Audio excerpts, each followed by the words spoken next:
வணக்கம். இந்திய நேரப்படி காலை 6 மணி ஜெம் தலைப்புச் செய்திகள்.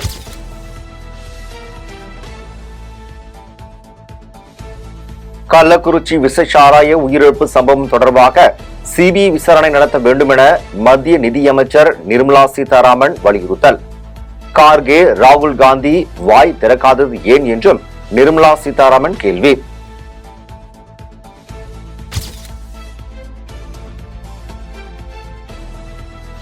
பதினெட்டாவது மக்களவை முதல் கூட்டத்தொடர் இன்று தொடக்கம். முதல் 2 நாட்கள் புதிய எம்பிக்கள் பதவி ஏற்பம். வரும் 26ஆம் தேதி சபாநாயகர் தேர்வும் நடைபெறுகிறது.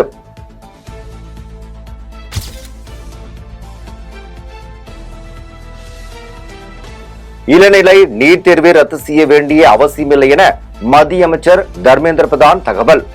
பீகாரில் வினாத்தாள் கசிவு உள்ளூர் விவகாரம் என்றும் விசாரணை நடந்து வருவதாகவும் விளக்கம்.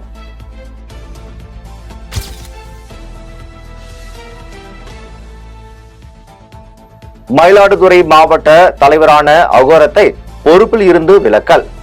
தமிழக பாஜக தலைவர் அண்ணாமலை சட்ட ஒழுங்கு நடவடிக்கை மேற்கொண்டு உத்தரவு.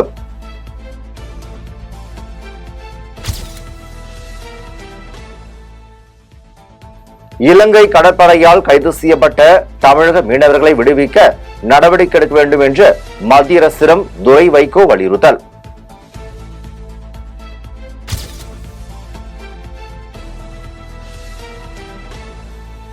கள்ளக்குறிச்சியில் விஷச்சாராயம் குடித்து சிகிச்சை பெற்று வருவோரிடம் கமலஹாசன் நலன் விசாரிப்பு.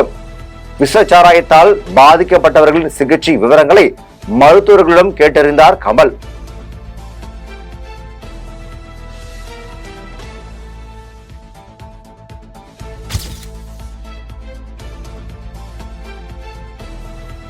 மது குடிக்காதே என சொல்வதை விட மிதமாக குடியுங்கள், உயிர்தான் முக்கியம் என்று அறிவுறுத்தப்பட வேண்டும் என கமலஹாசன் பேச்சு.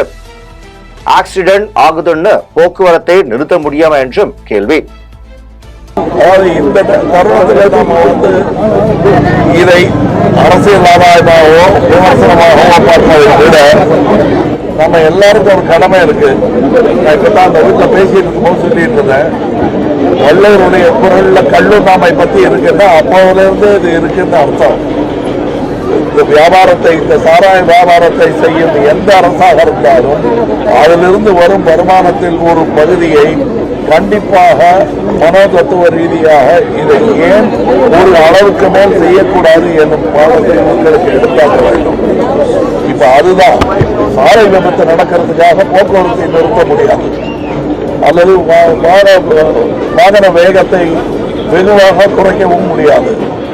அதற்காக தான் நாம் எக்ஸ்பிரஸ் வேன்னு ஒன்று ஏற்படுத்தியிருக்கோம். அந்த மாதிரி இது இருக்கு. இது நிறைய ஆலைகள்ல இது பெரிய அளவில் தயார் பண்ணிட்டு இருக்காங்க. அதுக்கு கடைகளும் வைத்திருக்கிறார்கள். மருந்து கடைகள் ஒரு தெருவில் எவ்வளவு இருக்க வேண்டுமோ அதை விட அதிகமாக டாஸ்மாக் கடைகள் இருக்கின்றன. ஆக இவர்களுக்கு குடிக்காதே எனும் ஒரு அறிவுரை சொல்வதை விட மிதமாக குடியுங்கள், உங்கள் உயிர் தான் முக்கியம் என்பதும் அறிவுரை செய்யும் இடங்கள் டாஸ்மாக் பக்கத்திலேயே இருக்க வேண்டும் என்பதுதான் என்னுடைய வேண்டுகோள். இதை தவிர வேற எதுவும் மறுத்து இருப்பதாகவோ உடனே இதெல்லாம் இழுத்து மூடிக்கொண்டா சரியாகிடுங்கிறதோ தவறான கருத்து. அதற்கு உலகத்தில் பல முன் உதாரணங்கள் இருந்திருக்கின்றன. கள்ளக்குறிச்சியில் காவல் நிலையத்தின் பின்புறமே கள்ளச்சாராயம் விற்க விடுவதாக டிடிவி தினகரன் குற்றச்சாட்டு. சிபிஐ விசாரணை நடைபெற்றால் மட்டுமே உண்மை நிலை வெளிவரும் என்று பேச்சு. இது ஆட்சியாளர்களின் என்ன சொல்ற ஃபெயிலியர் தான். இது இந்த கவர்மெண்ட் ஃபெயிலியர். இது அதற்கு முழு காரணம் இங்க ஆளுங்கட்சியை சேர்ந்த நிர்வாகிகள், சட்டமன்ற உறுப்பினர்கள், அதற்கு பொறுப்பு ஏற்றிருக்கின்ற அமைச்சர், இவர்கள் தான் காரணங்கிறது கிளியரா தெரியுது. இது இன்னொரு பெரிய வருத்தத்தக்க விஷயம் என்னன்னா, இங்க போலீஸ் ஸ்டேஷனுக்கு பின்னாடியே இந்த கள்ளச்சார வியாபாரம் நடந்துட்டு இருந்திருக்கு. இது எப்படி உளவுத்துறை மூலம் முதல்வருக்கு போய் சேர்ந்துச்சா, முதல்வர் கவனத்திற்கு போனதா, இல்ல முதல்வர் தெரிந்தும் கண்டுகொள்ளாம விட்டாரா, இல்ல அவரால் கண்டிக்க முடியவில்லை? ஏன்னா முதல்வர் பல முறை பொதுவெளியில் புலம்பியதெல்லாம் நான் தொலைக்காட்சியிலே பார்த்துருக்கோம். டெய்லி தூங்கி எந்திரிச்சா என்னால் நிம்மதியாக தூங்க முடியல. காரணம் என்ன நடக்குது? கட்சி நிர்வாகிகளும் சட்டமன்ற உறுப்பினர்களும் அமைச்சர்களும் அவர்கள் நடவடிக்கை எனக்கு பயத்தை தருதுன்னு அவரே சொல்லியிருக்கார். போதைப் பொருள் குறித்த விழிப்புணர்வு நிகழ்ச்சி முன்னெடுத்து நடத்தக்கூடிய மாணவ மாணவிகள் யாராக இருந்தாலும் அவர்களுக்கு ஒரு நாள் மாவட்ட ஆட்சியரின் இருக்கை வழங்கப்படும் என்று திருச்சி மாவட்ட ஆட்சியர் பேச்சு. உண்மையிலேயே ஒவ்வொரு மாணவனும் தங்கள் பள்ளிக்கு அருகில் இருக்கக்கூடிய கடைகளில் போதைப் பொருள் பேண்ட் ப்ராடக்ட்ஸ் விற்றாலோ தன்னுடைய பள்ளியில் படிக்கும் மாணவர்கள் மாணவியர்கள் அந்த போதைப் பொருளை பயன்படுத்தினாலோ நீங்கள் தெரிவிக்கும் தகவல் முதல் விஷயம் என்னன்னா, உங்களுடைய ஐடென்டிட்டி கண்காணிக்கப்படும். யார் அந்த தகவல் கொடுத்தாங்க அப்படிங்கிறது யாருக்குமே தெரியாது. அதற்கு 100% இல்லை, 200% மாவட்ட நிர்வாகம் உங்களுக்கு உறுதியளிக்கிறது. ஓகே, அதிகப்படியான இன்ஃபர்மேஷன் மெசேஜ் கொடுக்குற அவங்களுக்கு இல்லை, இந்த போதைப் பொருள் மெசேஜ் மட்டும் கொடுக்கணும்னு அவசியம் இல்லை. இதற்கான விழிப்புணர்வு நிகழ்ச்சியை முன்னெடுத்து செல்லக்கூடிய ஆன்டி ட்ரக் கிளப் அம்பாசிடர்ஸ் அவர்களுக்கு நிறைய நிகழ்ச்சிகள் நடத்துங்க. ஸ்கூலில் சின்ன சின்ன ட்ராமாஸ் பண்ணுங்க. இந்த மாதிரி பல நிகழ்ச்சிகளை நடத்தி முன்னோடியாக இருக்கக்கூடிய மாணவராக இருந்தாலும் சரி மாணவியராக இருந்தாலும் சரி ஒரு நாள் மாவட்ட ஆட்சியருடைய இருக்கை உங்களுக்கு வழங்கப்படும். சென்னை அடுத்த செங்குன்றத்தில் தனியார் குடோனில் பதுக்கி வைக்கப்பட்ட மெத்தனால் பேரல்கள் பறிமுதல். 4 பேரை கைது செய்து மதுவிலக்கு அமல் பிரிவு போலீசார் விசாரணை.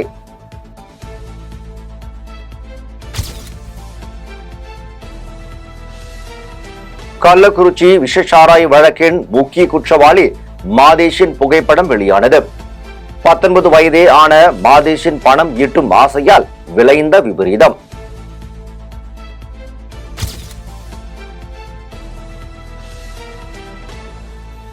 சேலம் மாவட்டம் ஆத்தூரில் அதிக போதைக்காக கரு ஊமந்தக்காய் சேர்க்கப்பட்ட 40 லிட்டர் கள்ளச்சாராயம் பறிமுதல். 41 சாராய கடத்தல் வழக்கு உள்ள சாராய வியாபாரி கைது.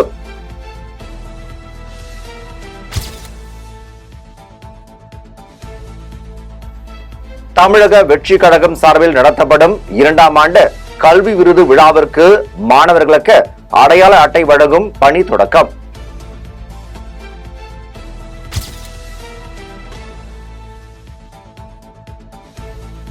சீட் பெல்ட் அணியாமல் சென்றது குறித்து கேள்விக்கு போக்குவரத்து பெண் காவல் சார்பு ஆய்வாளரிடம் சண்டைக்கு நின்ற சிவகங்கை பாஜக தலைவர். போலீசாரால் கைது செய்யப்பட்டு தீவிர விசாரணை.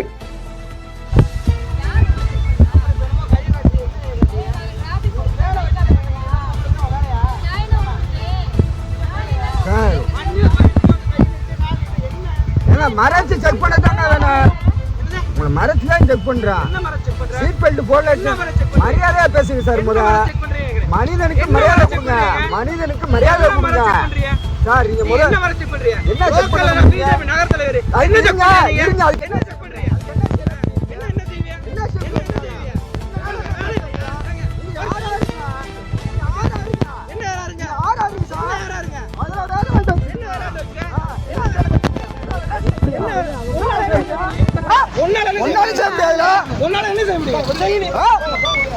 என்ன செய்ய போற?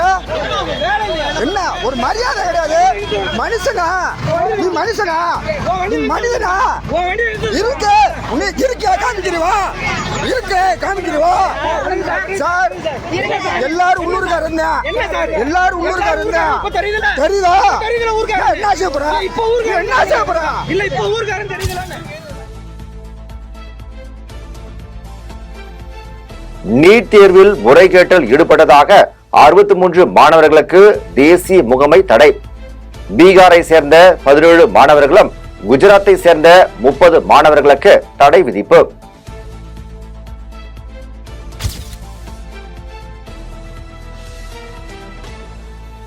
கடலில் காணாமல் போன தங்க செயின் கண்டுபிடிப்பு. 5 பவுண்ட் தங்கச் சங்கிலியை கடலில் தவறவிட்ட பெண். பல மணி நேர தேடலுக்கு பின் கண்டுபிடித்து கொடுத்த கடற்கரை பாதுகாப்பு பணியாளர்கள் மற்றும் சிப்பி அரிக்கும் தொழிலாளர்கள்.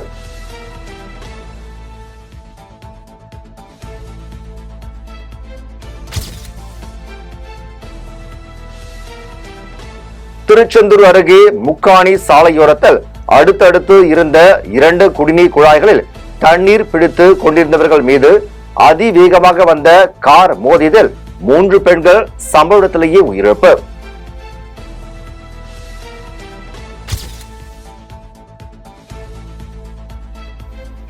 ஈரோடு மாவட்டத்தில் தேவேந்திர குல வேளாளர் சமுதாயத்தை மிரட்டும் விடுதலை சிறுத்தைகள் கட்சியினர் அவர்கள் மீது நடவடிக்கை எடுக்க வலியுறுத்தி மாவட்ட காவல் கண்காணிப்பாளரிடம் பொதுமக்கள் புகார்.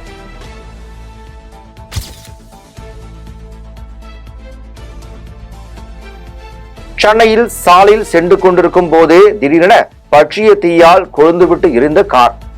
தீயணைப்பு வீரர்கள் போராடியும் கார் முற்றிலும் எரிந்து நாசம்.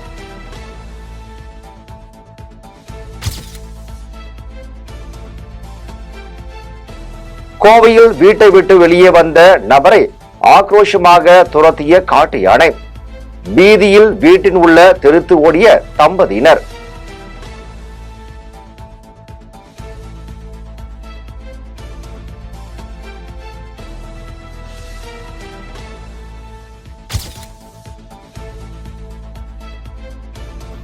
திருத்தணி சுப்பிரமணிய சுவாமி கோவிலுக்கு ரயில் மற்றும் பேருந்து நிலையங்களில் இருந்தும் செல்லும் பக்தர்களிடம் 300 முதல் 500 ரூபாய் வரை ஆட்டோ கட்டணம் வசூலிப்பதாக பக்தர்கள் புகார்.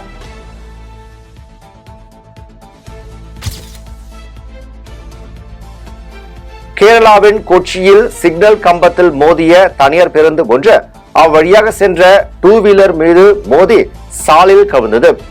விபத்தில் 2 வீலரில் பயணித்த ஒருவர் உடல் நசுங்கி உயிர்ந்த நிலையில் பேருந்தில் பயணித்த சுமார் 7 பேர் படுகாயங்களுடன் மீட்பு.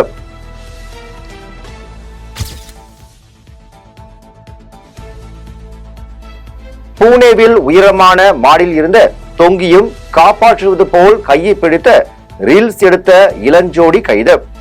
வீடியோவை பதிவு செய்தவர் உள்ளிட்ட மேலும் 4 பேர் மீது போலீசார் வழக்கு பதிவு.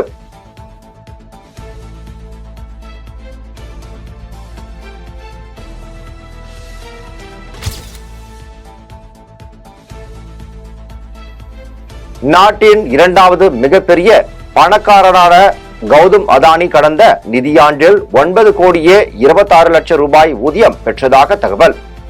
அதானி நிறுவனத்தில் உயர் அதிகாரிகள் பெற்ற ஊதியத்தை விட குறைவு என்றும் புள்ளி விவர தகவல்.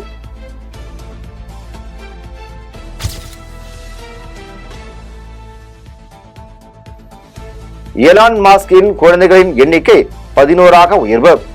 எலான் மாஸ்க் தனது நிறுவன ஊழியரான காதலி மூலம் 11வது குழந்தையை பெற்றிருப்பதாக தகவல்.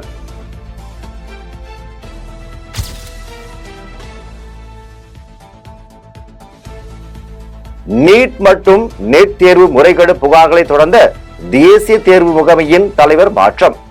சுபோத் குமார் காத்திருப்போர் பட்டியலில் வைக்கப்பட்டு ஓய்வு பெற்ற IAS அதிகாரி பிரதீப் சிங் கரோலா புதிய தலைவராக நியமனம்.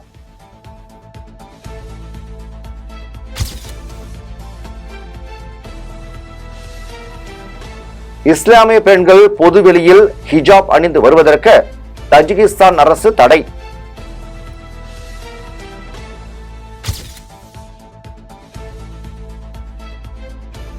சீனா மற்றும் பிரான்ஸ் இணைந்து உருவாக்கிய செயற்கைக்கோளை கொண்டு சென்ற சீன ராக்கெட்டின் ஒரு பகுதி குடியிருப்பு பகுதியில் விழுந்து வெடித்தது.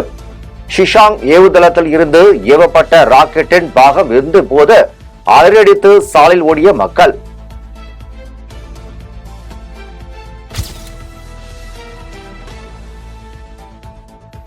இஸ்ரேல் மீது ஹமாஸ் அமைப்பினர் தாக்குதல் நடத்திய அக்டோபர் 7ஆம் தேதிக்கு பிறகு துப்பாக்கி உரிமத்திற்கு அதிகளவில் விண்ணப்பித்த இஸ்ரேல் பெண்கள். சுய பாதுகாப்புக்காக விண்ணப்பித்த 42,000 பெண்களில் 18,000 பேருக்கு இதுவரை உரிமம் வழங்கப்பட்டுள்ளதாக தகவல்.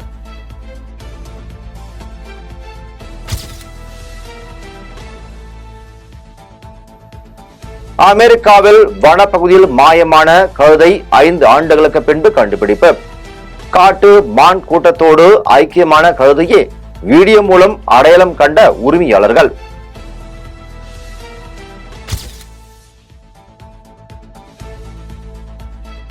தாய்லாந்தில் உள்ள அயதாவில் ஒரே பிரசவத்தில் பிறந்த இரட்டை யானைகள், ஒன்று ஆண் மற்றொன்று பெண் என 2 யானைகளை பிறந்துள்ளது அரிதான நிகழ்வு என தகவல்.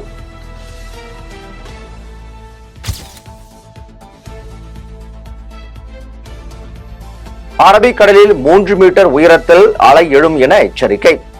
கன்னியாகுமரியில் முட்டம் மற்றும் லெமூர் கடற்கரைக்கு சுற்றுலா பயணிகள் செல்ல தடை.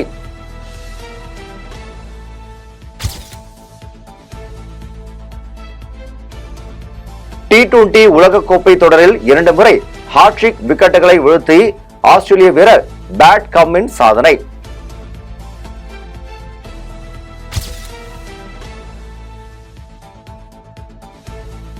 T20 உலகக்கோப்பையில் ஆஸ்திரேலிய அணியை வீழ்த்திய ஆப்கானிஸ்தான் அணி.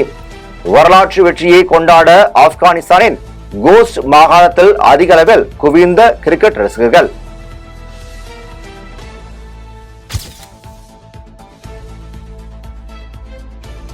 இன்று நடைபெறும் சூப்பர் 8 சுற்றில் இந்திய அணியிடம் ஆஸ்திரேலிய அணி தோல்வியை தழுவினால் உலகக்கோப்பை தொடரில் இருந்து வெளியேறும். உலக டெஸ்ட் சாம்பியன்ஷிப் இறுதிப் போட்டியில் பெற்ற தோல்விக்கும் உலகக்கோப்பை இறுதிப் போட்டியில் பெற்ற தோல்விக்கும் இந்தியா பலி தீர்க்குமா என ரசிகர்கள் எதிர்பார்ப்பு.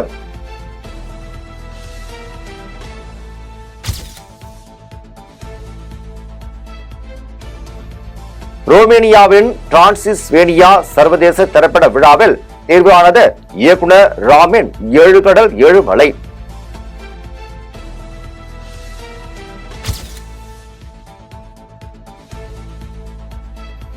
இந்தியன் 2 பட ட்ரெய்லர் ஜூன் 25ஆம் தேதி வெளியாகும் என படக்குழு அறிவிப்பு.